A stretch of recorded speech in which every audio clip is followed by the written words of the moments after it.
Morning, everyone. It's good to see everyone in person. It's been a while since I had one of these in-person seminars, so it's good to be here. My name is Jacky Lau. I am the Energy Solutions Advisor at Enbridge Gas, and I'm part of the Demand Side Management Group. And specifically, I work in the commercial sales department, and I look after the long-term care, hotel, and also the municipality portfolio.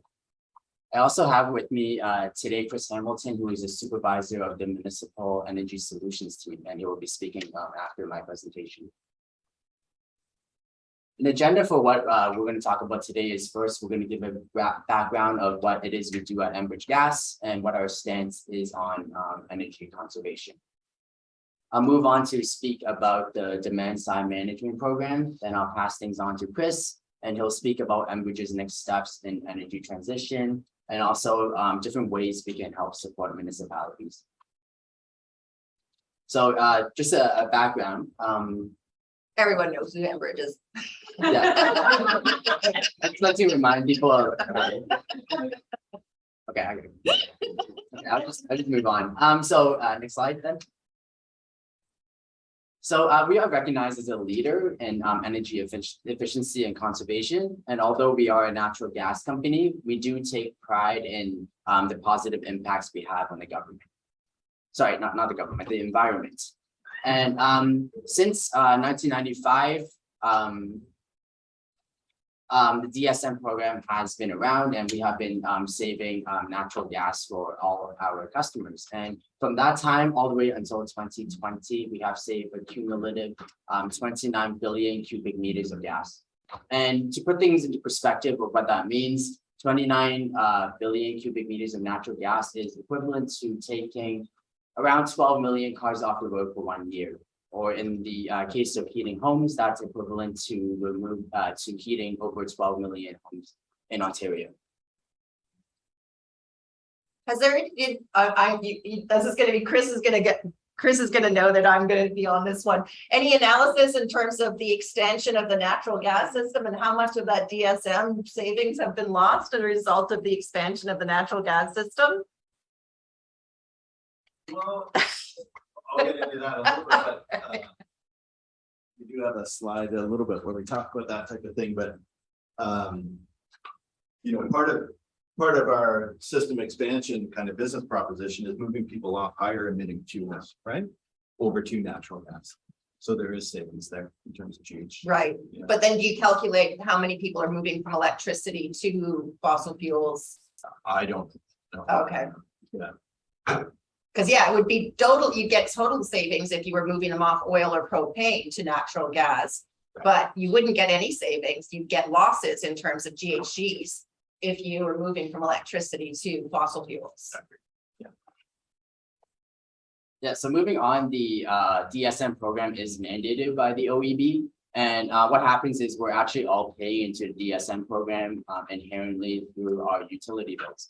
Then the OEB releases this funding back to Enbridge, and we give it back out to our customers in the form of energy conservation programs through incentives.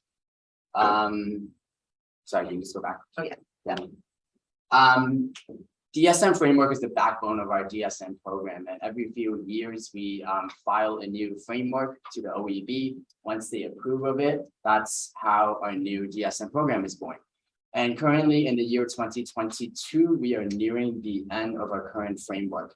And although the OEB hasn't yet reached their decision on our recent filing, we are hoping that by 2023, we will be able to present our customers with a new DSM program that is more tailored to meet their current needs and goals.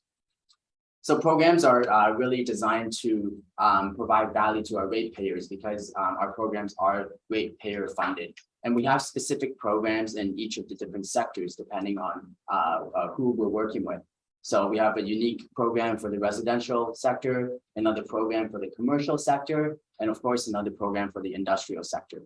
And as the sales rep for the commercial team, today I'm going to be telling you about our commercial program. So when I say commercial, I'm talking about things like multi-residential buildings, hotels, long-term care homes, and the other types. So municipalities wouldn't fit under your commercial programs, would it? yes, a lot Okay, of, so municipalities it would will. fit under the institution line, right? It's separate from institutions, but a Okay, lot of but it is under that, municipalities are that's under the pillar. Yeah, Gotcha. so it's definitely relevant. So why work with Enbridge Gas and why work with myself? So as an energy solutions advisor, the benefit I give to you is that I work with you from project inception all the way to project completion. And our services are completely complementary. So we sit down with you to help you understand your business needs and set your goals and to help you achieve your savings. So when I say savings, I'm talking about GHGs, reducing carbon emissions and money back for your capital projects. We'll help you identify and prioritize your projects by providing you some sort of high level savings estimations of how much gas will save, and also an incentive quote that ultimately goes back to offset the capital cost of your projects. Next slide. We also know that you want assurance and what types of incentives you're getting back. So we really remove all the guesswork involved by providing you with an incentive quote at project inception. And the incentive that we give you is going to be what you get, provided that the scope of work doesn't change through the evolution of the project. There's also an internal and external auditing process in place to ensure that the savings we provide to you are going to be in the right ballpark of what you are expecting to see. Another benefit is that as a third party to all your projects, we provide you with unbiased opinions, and you are free to select your own vendors to work with and any equipment you choose to install.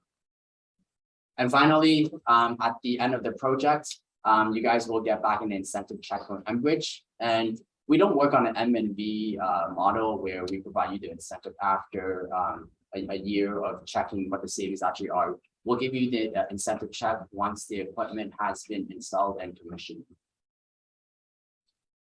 So moving on to this program specific details. For the commercial program specifically, it's broken down into 4 different categories.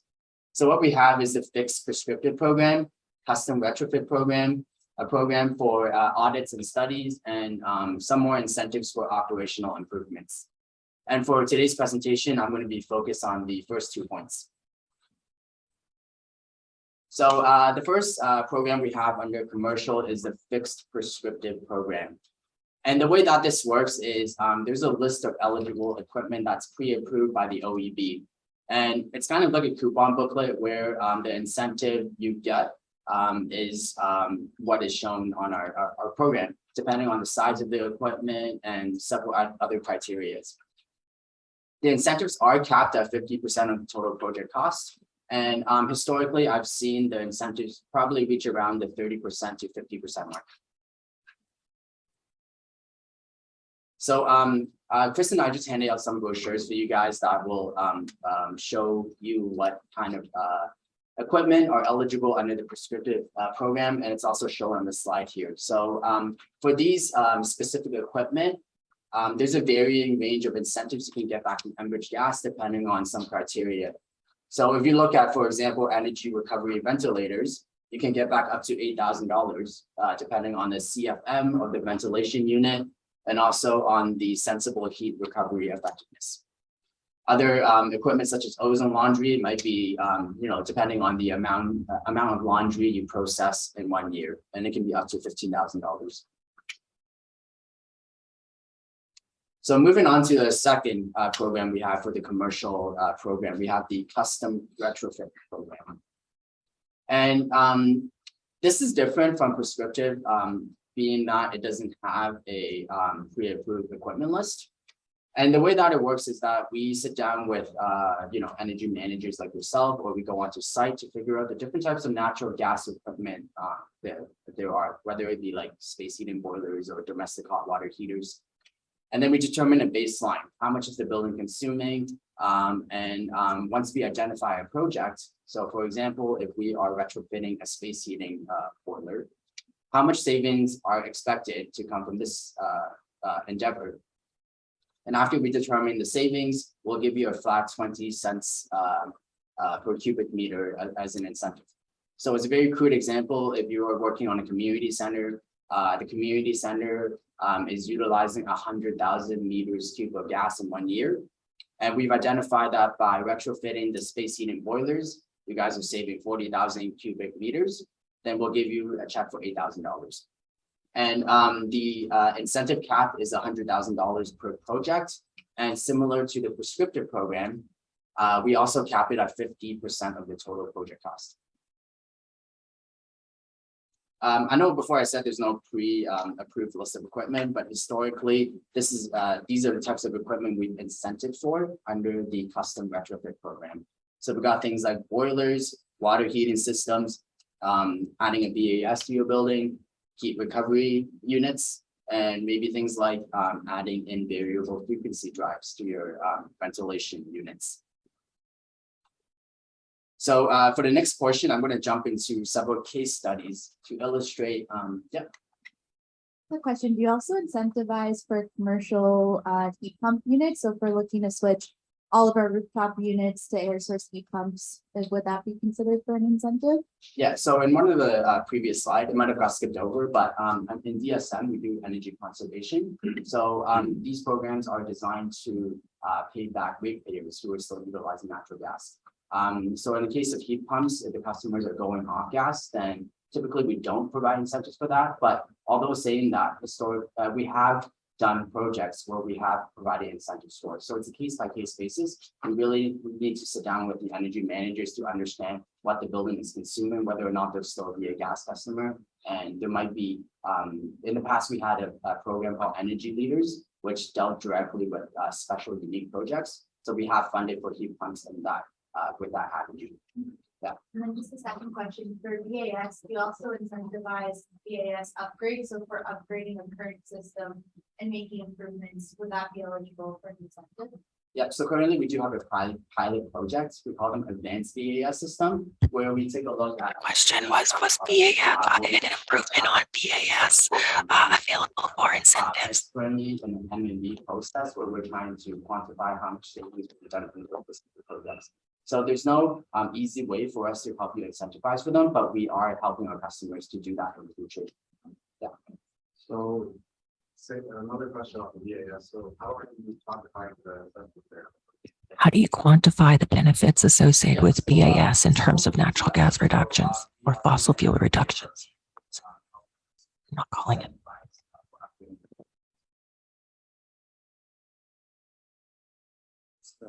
Going back to the heat pumps and the incentives. Question on the heat pumps and incentives.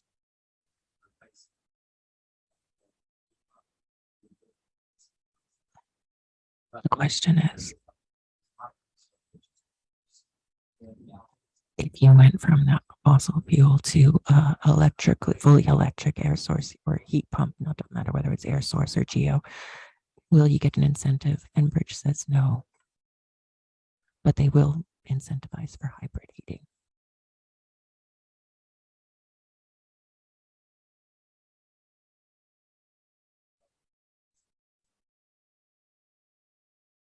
Yeah, in the case of hybrid heating. So in your scenario, the customer is still utilizing gas, right? So the person still has to be a gas customer in order for it to be possible for an incentive for an air source heat pump or any type of heat pump, correct? They will still need to utilize gas, yes, to be eligible for our DSM program. So they have to be an Enbridge customer. Correct. And if they were switching from a furnace, let's just say they're switching from a furnace to an air source heat pump, but they're still keeping their furnace let's just say they're keeping their natural gas hot water heater, would that still be eligible? So if they were still a gas customer, they should be. But Okay. we do some background analysis to determine TRC to see the cost effectiveness of how much gas is being decreased, how much electricity would be increased. Okay. We do have to work on it on a case by case basis. Okay. Yeah. And Our experience with it. So we just went through this with Enbridge. So thank you very much for the support of Enbridge on providing us with incentive for our rooftop units that have been converted to air source heat pump with the gas backup. I believe, I'm not gonna struck on the programs, but we didn't get incentive for the switch over from gas heat to air source heat. But where we got benefit was from the right sizing of the units, and more specifically, adding energy recovery ventilation. So should we be going back to our program advisor and asking for more rebate? And it wasn't like we're literally having a check presentation and, you know, yeah, thank you for the support. That's the thing, that would be great work with management. But I just want to have clarification on it. Because field switching, our understanding of field switching is not. Right, yeah, so for the, for the residential program, we're gonna talk about that in a moment. We do have a pilot that Gil mentioned. We started in London, and now it's been rolled out to 3 other communities: Peterborough, Sault Ste. Marie, and St. Catharines. So that's a hybrid heating pilot, but in your case, for a commercial program, yeah, they're meant to, the direction we've received is for gas to gas retrofits. So it's gas to gas savings, and I agree with you. That's what your incentive would have been paid for, is for the right sizing, or then kind of the gas savings, as opposed to a fuel switching project to move from gas to electricity. And just a follow-up question, in the new DSM filing that's into the OEB right now. Yeah. Is there a component associated in that filing with a program that would provide incentives for moving from fossil fuel systems to electric heat pump systems? Yeah, great question, Gabby, and I don't know what's gonna be the decision. We're expecting that, we're actually, I think, expecting it in August, if I'm not mistaken, but we're waiting. It could come in any day. But that is one of the programs that are Yeah, I pitched don't in know. the filing. Yeah, I don't know. I don't know if it was Okay. pitched or not, but we're gonna see what kind of the rules of engagement for the next, we'll see even how many years it is for 3, 4, 5, 6 years, whatever the next framework is, if we're able to set that type of thing. We'll switch to those. Yeah. Okay, so this is a weird question. Regional Waterloo is only partially Enbridge territory. So, and a lot of our natural gas use is in the not Enbridge territory. Is there support that can provide? / is Enbridge running DSM for all natural gas, or is it just Enbridge territory? Just our customers. Okay. Now, we certainly, we've got great relationships with Waterloo for sure, so if there's any way we can help from a employee standpoint or partnership standpoint, that's fine, but we can't provide incentives. The incentives would be that it's the same situation in Kingston, right? That these are our customers. We can't provide incentives, but we certainly have to try to help any way we can, other than financial. Okay, so in terms of like some of the work that other people are doing with who are getting funding, is there a way that you can share information about those projects? Like, I know that there are case studies, but the case studies available publicly are fairly generic and don't have any details. Like, is there a way that we can get more detailed information in case studies so that we can use that data to sort of help us make something? I think that's a fair ask.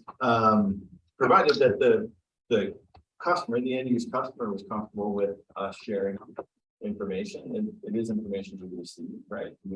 We know the pre, we know the post, we know the project specs, we know the costing. We would just need to have the customer's consent that they were comfortable with us sharing specifics about their projects. If we were able to do that, to my mind, it would be to the benefit of all of our customers.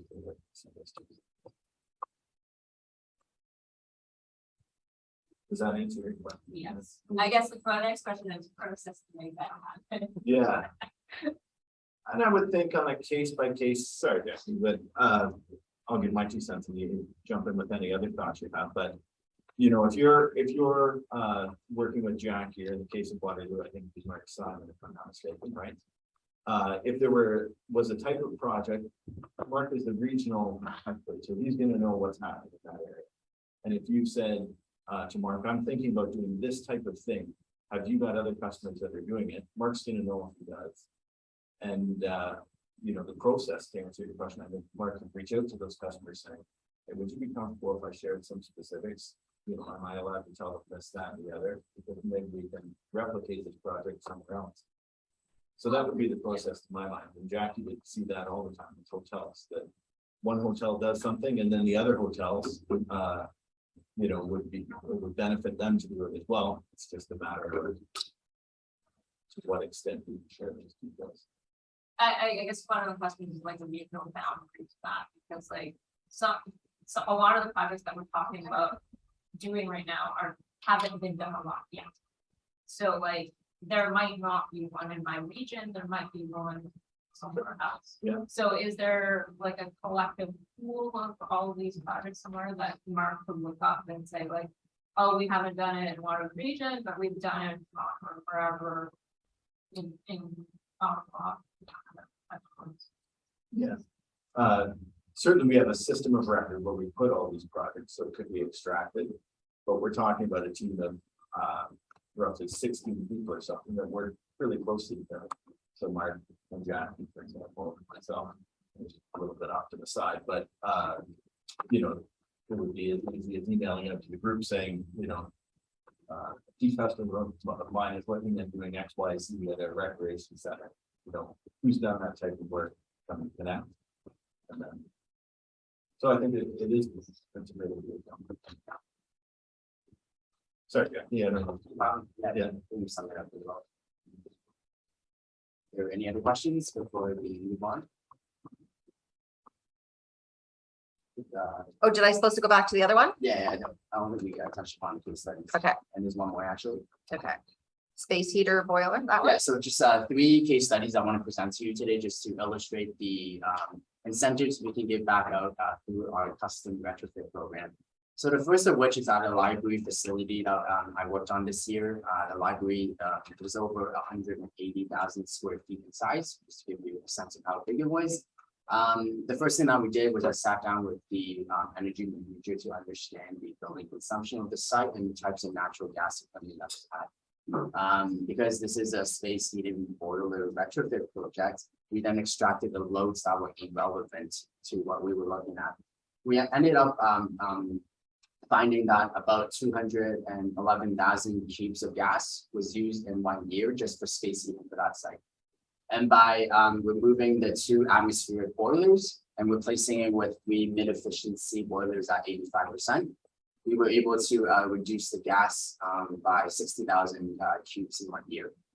So to give you some more numbers for this project, the cost of the equipment was about $95,000, and which gave an incentive check of over $10,000 back. And coupled with the ongoing operational gas savings, the simple payback was less than 4 years. And the customer was able to save over 114 tons of CO2 in 1 year. Another project that I worked on last year was a heat recovery unit that we put in at a community center. At this community center, there were 2 pools, and it was servicing over 550 bathers in 1 day.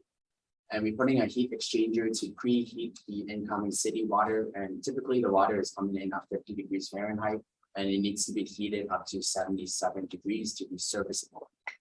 So this project was able to save about 80% of the energy that's normally used to heat the pools, and Enbridge gave the customer back about $2,000 in incentive. And some of the figures on there, the customer was able to save about 19 tons of CO2 in 1 year. Out of curiosity, they didn't include, like I looked on the other ones, you have the capital cost associated with this installation. The incentive tells you it's about 2K, Yeah. 2,000 that you got back. The gas cost savings are like really impressive, but how come you didn't include what was the capital cost for this? Like, what would be Yeah, the I think I just payback? missed it. I think the payback was under 10 years. Okay, It was not as good as the boiler, because for a community pool, Yep. It's utilizing a lot less gas. well, it's also taking waste heat. That was like, so it's, yeah. So 'cause, yeah, for that project, you were saving 80% of what you normally use to heat up the pools. For the third and last project I want to illustrate was a ice resurfacer that utilized cold water to resurface the ice rinks. And traditionally, you use hot water And the hot water needs to be heated up from 50 degrees Fahrenheit all the way to 160 degrees Fahrenheit. So this technology eliminates the need for customers to heat up the water drastically. And in terms of incentives, Enbridge was able to give back $6,000 to the customer and saving them over $10,000 of operational costs every single year. My last slide, just to give you an overview of how a program works. The first and probably the most important thing is to contact an energy solution advisor, because our program, it's not really a rebate program. It's an incentive program, and we need to be able to show the OEB that our programs are making a difference for our customers. Next, we'll sit and identify with you the potential projects that you might want to look at. We'll come up with some sort of savings calculation and incentive quote for you. And once you implement the project, then we give you the money back. And again, we're not an M&B. We don't take an M&B approach. So we give you the incentive check right after the equipment has been installed and commissioned. And now I will pass things on to Chris. Great. Thanks, Jackie. Thanks very much, and thanks everyone for having us in today. How are we doing for time? Well, we can be quick, like, because we do have 2 more presentations before lunch, but you know. Okay. Well, we want to spend the remainder of our time, and we'll keep it brief, but talking about our energy transition and the work we're doing to support municipalities. So given our size and our scale and our role, Enbridge is uniquely positioned to help our customers. We're currently providing the energy that they want and need, and we're trying to innovate and be kind of market facilitators for various low carbon solutions that we can offer our customer while still providing the energy that our customers want in an affordable, reliable, and safe manner. So we put those efforts into 4 different buckets, and we've got them on the screen for you here. So the first bucket is how we're helping our customers towards a net zero future is using less gas. So that's the energy efficiency programs that Jacky discussed, the hybrid heating pilot, which has been discussed a couple times. So that's a big shout out. I don't know if anyone in the room is from London, but James Skimming of London. And that's now rolled out to 4 different municipalities. And hybrid heating, for those that don't know, is utilizing an electric air source heat pump as well as a natural gas furnace, and having a smart controller in between the 2 that allows the system to toggle back and forth between the 2. As well, we have a team at Enbridge that works with district energy systems, which can use various heating types for a district system. Non-gas solutions, we have geothermal solutions, solar, microgeneration, you can see carbon capture, utilization and storage, battery storage, as well as our IRP, or integrated resource planning. We have carbon neutral gas solutions. So 2 interesting ones on the slide here. Hydrogen, which is allowing us to offset natural gas going through the pipe with hydrogen. And additionally, the generation of renewable natural gas, which is a very attractive solution for municipalities as they utilize various feedstocks in order to generate biogas, which then can be cleaned up and put into the natural gas grid. It's a terrific carbon neutral solution for municipalities, as well as a revenue generator. And then fuel switching, which we touched on a little bit earlier, but replacing higher emitting fuels with natural gas, and that includes for large transportation as well. So with being able to move trucks from diesel to compressed natural gas. Fuel. No, I saw propane. But that's only if it's switched to. That's right. Yeah. Yeah. We're talking about system expansion, going to new communities. Yeah.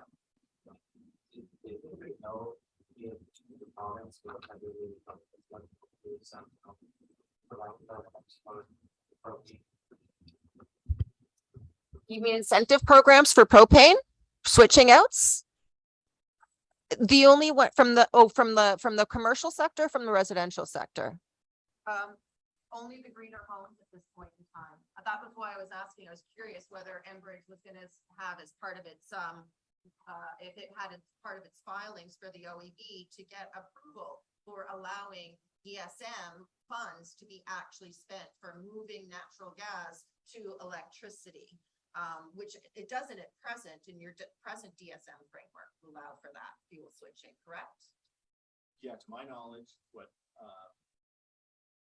for our commercial custom programs, that's right, the incentive dollars are for gas to gas, reductions. Free to post. In terms of It'd be propane. great if the OEB filing will allow for that switch from fossil fuel and take that as a natural gas reduction to moving it to electricity. And we should all hear that news in the next week or two as well. Oh, really? Okay. Yeah, by the sounds of it, the decision will be in a few weeks. So this is the support that we offer for municipalities, and we're working with, I don't think too many people in the room, but many of your colleagues back at the office, I would think. We tend to work, our group here works with the climate change action teams, the climate change mitigation specialists at municipalities.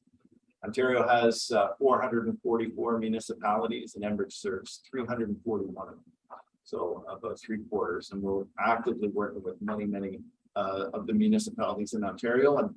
And I'll keep this brief, but we help at every stage of this. This model is from FCM, the Federation of Canadian Municipalities, and it's essentially a very simplified model, but it's the 5 steps that a municipality goes through as they look to create and then enact a climate change action plan.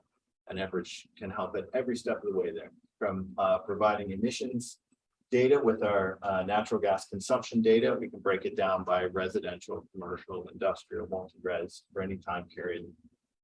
Sitting on task force and work groups, we're active on many of those in Ontario. Then once the plan is developed and it moves towards kind of the more tactical plan, so how are those GHG reductions actually going to be realized? We're happy to work with municipalities there, trying to find alignment or solutions with low carbon solutions, our energy efficiency programs, which Jack was talking about. And then step 5 is just periodic monitoring and verifying. As the municipality wants updated data, we can help with that as well. And I believe that's our last slide. Oh, there's 2 questions in the room, which Gabby have to take. Thank you. Going back to the 5 milestones from the FCM. What is the support that we provide to municipalities? Like, let's say my case, we have identified milestone 1, 2, and 3, but then it came back with reviews and all the stuff for the climate community energy plans, but that was like 10 years ago. And now we're trying to update all that information and to bring to start not over again, but review and update everything and continue doing that. So I'm curious because we are starting that process in East Williamsburg right now. Well, that's great. Yeah, so we almost take direction from the municipality, to be honest. If you're at step 1 and you want current data, we can help you get that. So you'll want to know, you'll be collecting data from the gas stations in town, and how much gasoline is used. You'll want electricity data and grid information, and you'll want natural gas consumption information. Of course, we have that. So you'll want to know as granularly as possible, what are our existing homes burning? What are our commercial buildings burning? What about industrial? What about institutional buildings like the hospital? Multi-res buildings. And we can give you that data. And then we're happy to sit on your task force. In your area, it's Mark Wilson. And Mark would sit on your task force and try to, your meetings and provide any information you need, as well as, as your local utility, any support as well. And then when it comes time to enact the plan, if you're looking at attacking residential emissions, we have a few terrific programs for that. Smart thermostats, home winter proofing, home efficiency rebate program, etc. But just to add that we just went through this process for our community plan, and Enbridge supported us financially.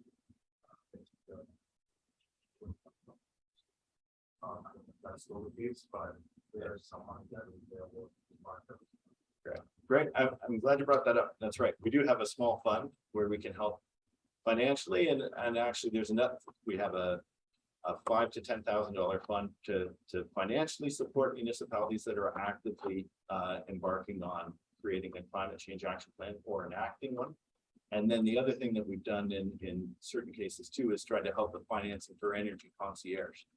So that's when, once municipality, let's say in your case was launching a program for residential retrofits and wanting to hire an energy concierge